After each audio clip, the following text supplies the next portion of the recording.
माझ्या मागे जो हा भाग तुम्ही बघताय, जो पूर्वीच्या काळी लांबच लांब मैदानाचा भाग होता, ज्याला बॉम्बे ग्रीन असं म्हटलं जायचं. हॉर्निमन सर्कलची निर्मिती झाल्यानंतर लॉर्ड कॉर्नवॉलिस यांचा पुतळा येथे हॉर्निमन सर्कल गार्डनमध्ये हलवण्यात आला.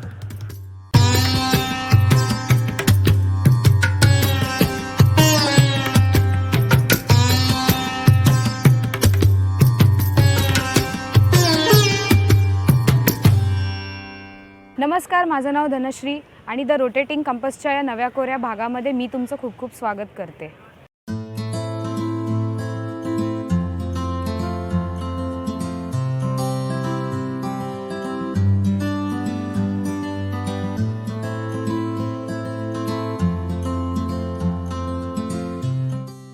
Horniman circle, as non as Mumbai's mini London, दक्षिण मुंबईच्या गजबजलेल्या रस्त्याच्या मधोमध असलेलं आणि ब्रिटिश काळाचा वारसा जपणारं मुंबईतील एक सुंदर ठिकाण.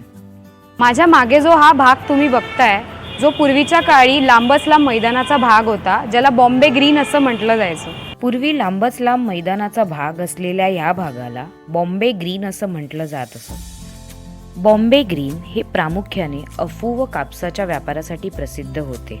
ह्या मैदानाचे इमारतींनी वेढलेल्या एका चौकात रूपांतर करण्याचे कारण म्हणजे 1837 साली आलेला महापूर व चक्रीवादळ. त्यामुळे मुंबईचे मोठ्या प्रमाणावर नुकसान झाले. अशा परिस्थितीत त्यावेळेचे मुंबईचे पोलीस आयुक्त चार्ल्स फॉर्जेट यांनी या भागाचे रूपांतर इमारतींनी वेढलेल्या चौकात करावे असे सुचवले. या संकल्पनेला गव्हर्नर जॉन एल्फिन्स्टन व सर बार्टल फ्रेड यांनीही पाठिंबा दिला आणि भव्य अशा हॉर्निमन सर्कलची निर्मिती झाली. मध्यभागी गार्डन व त्याला वेढलेल्या ग्रीक रोमन वास्तुकलेतील शैली वापरून उभारलेल्या वास्तू, ज्यात निओक्लासिकल, व्हेनेशियन गॉथिक व एडवर्डियन यासारख्या शैलींचा समावेश केला गेला. सर्कलच्या मध्यभागी असलेले गार्डन व त्याला असलेले भव्य गेट हे आपल्याला थेट लंडनमधील व इंग्लंडमधील गार्डन्सची आठवण करून देतात आणि म्हणूनच हॉर्निमन सर्कलला मुंबईतील मिनी लंडन म्हणून ओळखले जाते. माझ्या मागे हा जो चौथरा तुम्ही पाहताय, याच्याबद्दल एक विशिष्ट गोष्ट प्रसिद्ध आहे. पूर्वी बॉम्बे ग्रीनमध्ये घुमटीच्या आकाराची एक वास्तू होती, ज्याच्या आत एक संगमरवरी पुतळा होता, जो लॉर्ड कॉर्नवॉलिस यांचा होता, जे 1786 ते 1793 दरम्यान भारताचे गव्हर्नर जनरल होते. परंतु एका गैरसमजामुळे गरीब व मजूर लोक तसंच मुंबई बंदरातील कुली लोक या पुतळ्याची गोरादेव म्हणून पूजा करत असत. हॉर्निमन सर्कलची निर्मिती झाल्यानंतर लॉर्ड कॉर्नवॉलिस यांचा पुतळा येथे हॉर्निमन सर्कल गार्डनमध्ये हलवण्यात आला.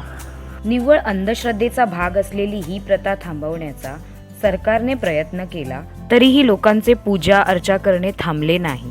म्हणून स्वातंत्र्य काळानंतर हे सर्व पुतळे मुंबईच्या भाऊदाजी लाड या वस्तुसंग्रहालयात हलवण्यात आले. तर हा होता हॉर्निमन सर्कलच्या उभारणीचा इतिहास. पुढील भागात आपण हॉर्निमन सर्कलच्या सभोवताली असलेल्या ग्रीक रोमन शैलीतील वास्तूंविषयी जाणून घेऊया. तोपर्यंत पाहत रहा रोटेटिंग कंपस.